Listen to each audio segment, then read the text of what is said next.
Hello everyone, welcome back to another episode of 2-minute tutorial. In today's video, I'm going to show you how to add or activate Grammarly on Microsoft Outlook email. So if you want to do that as well, keep watching the video till the end. Don't forget to subscribe to our channel by hitting that subscribe button.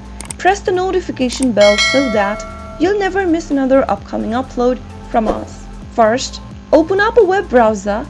Into the URL box, type in www.grammarly.com/office-add-in and press enter. Doing so will take you to this page where you can easily get the add-in for Grammarly that can be used on Microsoft Word and Outlook. Click on the Get the Add-in, It's Free button on the left-hand corner, and then the downloading process for Grammarly for Microsoft Office will start.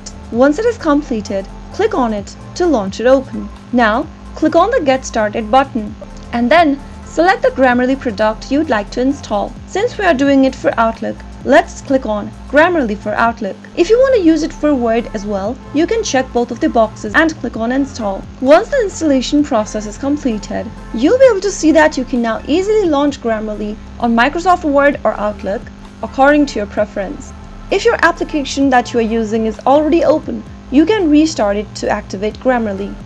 Once you are done, click on Finish, and then you can now open up your Outlook email app or simply open up a web browser and log into your Outlook account.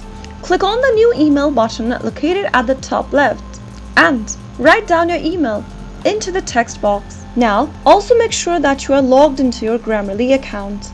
Once you are, get back to the Outlook email tab, and then after you click on the New Email text box, you'll be able to see the Grammarly icon displayed right at the corner, which means you've successfully added Grammarly on your Outlook email. Go ahead and write your email.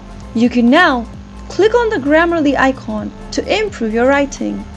That is how you can easily activate or add Grammarly on your Outlook email. If the video was helpful to you, go ahead and give us a thumbs up. I'll soon be back with more videos like this. Thank you for watching.